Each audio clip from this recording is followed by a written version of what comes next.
Welcome to Breakthrough Burnout, the bilingual podcast that helps you understand burnout better and gives you solutions to heal and live again. My name is Florence Parrow, and I am a sophrology practitioner, coach, author, and burnout expert. In this podcast, on my own or in conversation with other specialists, in French or in English, I'll help you understand the full picture of burnout to better avoid it or recover from it. Breakthrough Burnout, the podcast that helps you understand and heal. Hello everyone. Well, today I wanted to talk to you about the signs that can help you really make sure that you are getting out of burnout. Because as we have seen, burnout is very long, it does take months and months and months to get out of it properly.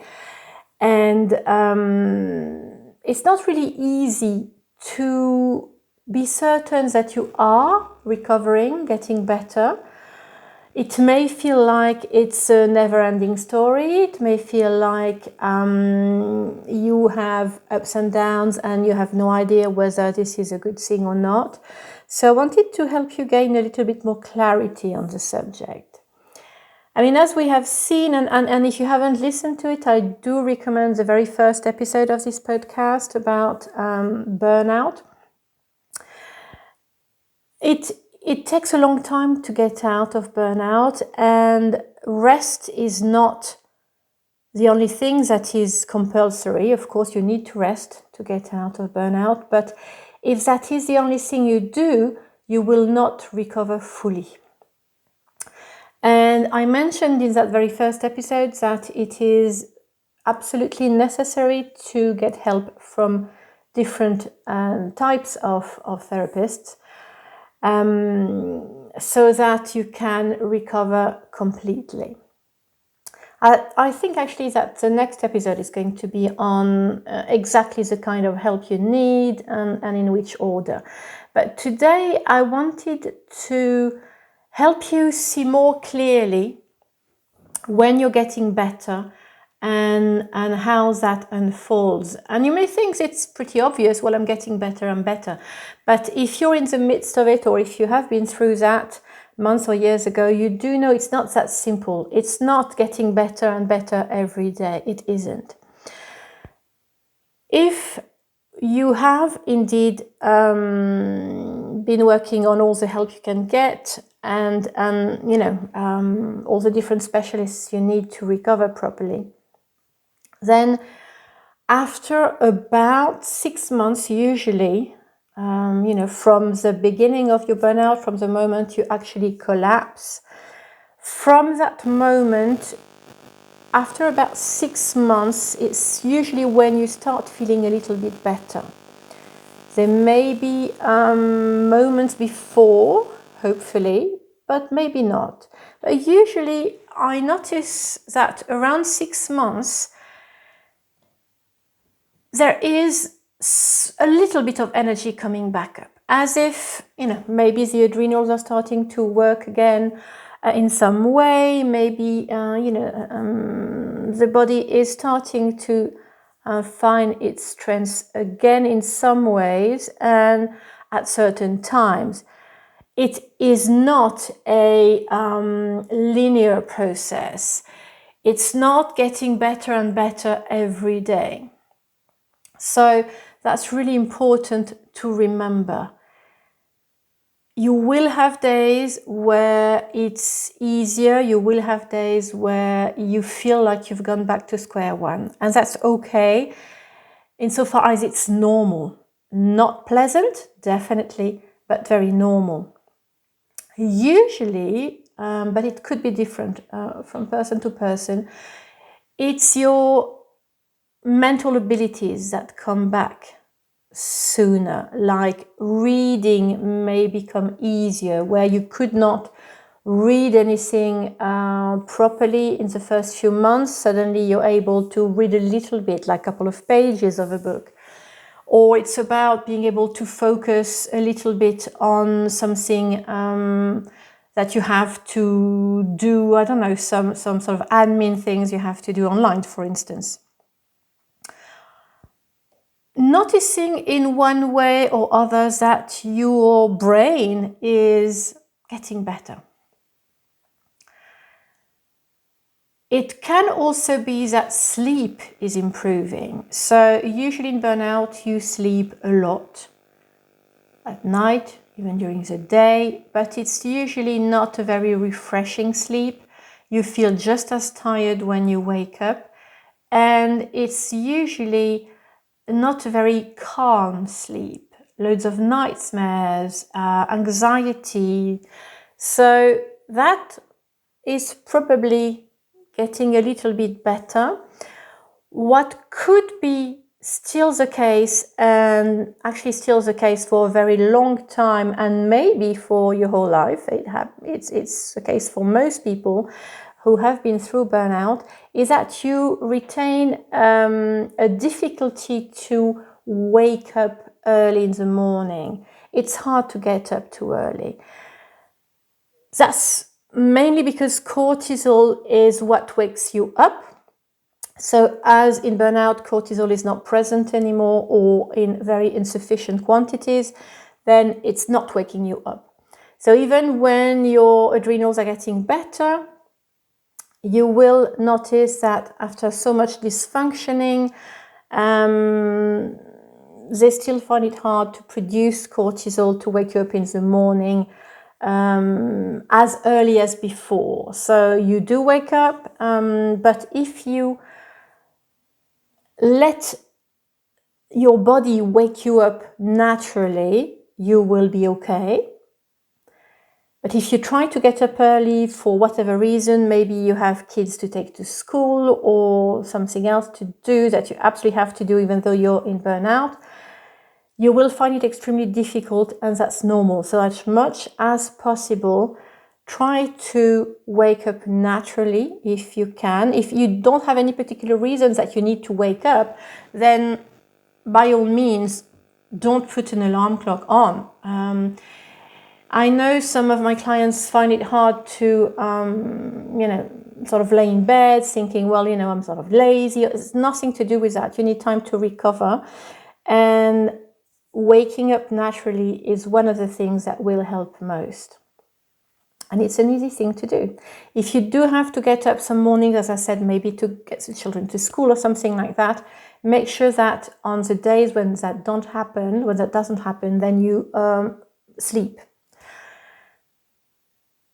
And if, in the years to come, you're still finding it hard to get up early, it's really interesting to think how you could organize your life so that you do not have to get up that early, so that you can actually respect your own rhythms.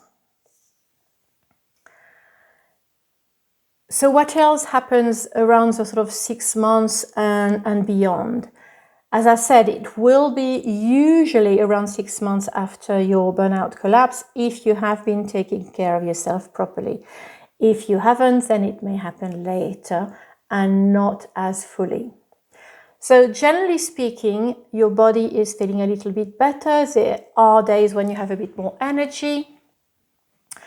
Your emotions might be a little bit less acute. Probably you have fewer panic attacks, less anxiety. Maybe if you were crying a lot, maybe that's calming down as well. Everything is coming back to a fairly more normal routine, as it were. So there are days where you will feel, oh wow, I'm so much better. And you'll be tempted to do everything and anything.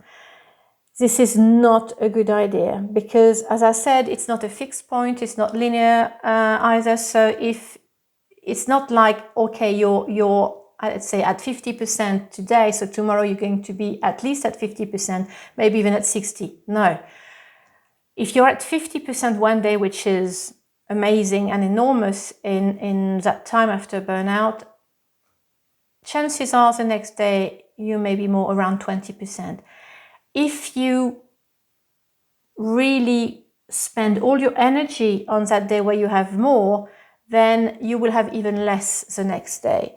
So on a good day, maybe a good idea would be to think, okay, how much energy do I have? And take the time first to appreciate it and be grateful for it. And make a plan to use only half of it. So if your idea is straight away to go and clean the house and sort out papers and go for a 5K walk, stop. Maybe do one of the things in a smaller quantity and go for a short walk. So that the next day, if you're not feeling as good, it won't be too bad. It won't be too much up, too much down, which is really hard. And really, stressful as well, because you think, oh my God, what's happening? I'm not doing so well. I'm not recovering properly. Actually, the recovery process is going to happen like that. So make sure that on good days, you're not spending all your energy. And on a bad day, you do need to rest and rest and rest. And when you're feeling better and better after months and months and months, and you have fewer and fewer bad days, on those days, make sure you do as little as possible. Make sure you can rest, you can lie down, maybe several times during the day. Make sure you are maybe functioning in a slower motion, because if you try too hard, you will again put your body in a difficult mode, so that the next day it's not going to start up again. Your adrenals are not going to be able to maintain a good level if you spend everything you have when you have it, and if you overdo it when you don't have that energy. And notice what gets you through the ups and downs. What helps you deal with, this roller coaster? Maybe on those days where it's a little bit harder, maybe, I don't know, is it about taking a hot bath? Is it about sitting in the sun outside? Is it about having a nice warm cup of herbal tea? Whatever is your thing, what helps you? Use that. Know your own ways, know what helps you, and make sure that you actually give that to yourself. Another thing that you need absolutely to remember about recovering from burnout is not to go too quickly, generally speaking. We have said, take your time, rest when you need it. Don't do too much when you have the energy that is coming back. And something I wanted to talk about was sports. Especially if you have been used to doing sports, to having a good physical activity, you may want to go back to that as soon as possible. This is not a good idea. At first, it's really about just taking maybe a turn in the garden, or walking to the end of the road and coming back. Nothing too strenuous. And it's really about taking it in stages, in different steps.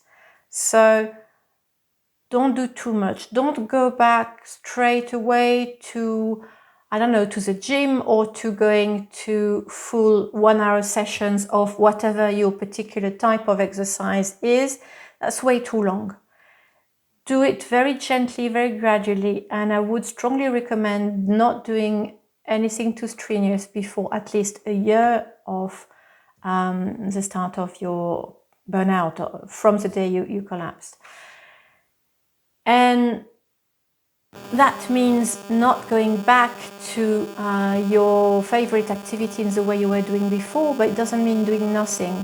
It's important to move the body. So as I said, it can be about walking very gently, and even if it's for a very short time, it can be about doing something as gentle as yin yoga or yoga nidra, or a little bit of sophrology or tai chi, qigong. So very gentle movements for a very short time. And at first it can be maybe for 5 minutes. Maybe then later on it's going to be 10 minutes, but don't do it too much. Because this could really absorb all the energy that is just starting to come back. You need to nurture this energy, not spend it straight away. And it's exactly the same thing about going back to work or starting to work again in whatever capacity. Ideally, if you're looking after yourself properly, getting all the help you need, in most cases, it's a good idea not to go back to working before 12 months. Slightly before if you feel really good, and if it's part-time, and if you can do it at your own pace.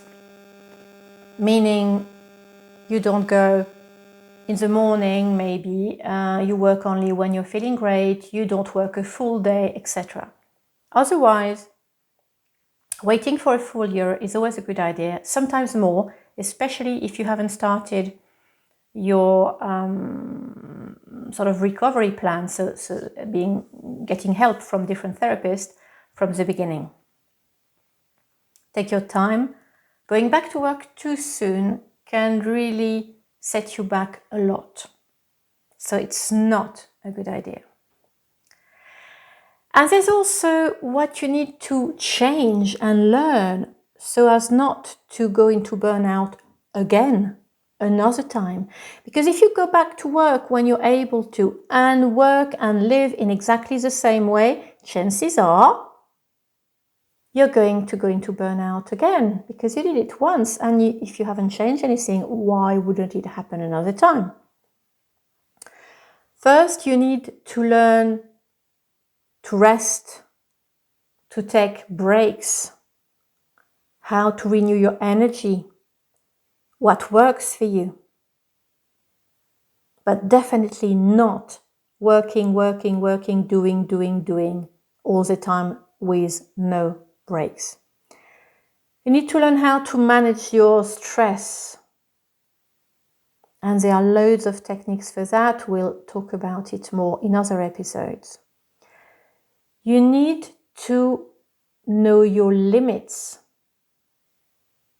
The limits of your energy, of how much you're able to do in a day. Also your boundaries. What do you accept from others or not? And you need to learn to respect that. You need to learn to say no to some things, and to say no to some people, to say no sometimes to yourself, as in stop, I need to stop working now because that's enough for today. You also need to learn to accept that perfection is not of this world. So you're never going to hand in perfect work because that's not human. You can only do your best, but your best may not always need to be 100% of your ability. Sometimes it doesn't matter as much. So it's about selecting, being intentional, and knowing what matters, where your values are, what is most important for you, what do you put as a priority in your life and in your time. So, I hope this has helped, that you have a slightly better idea of what's happening when recovering from burnout.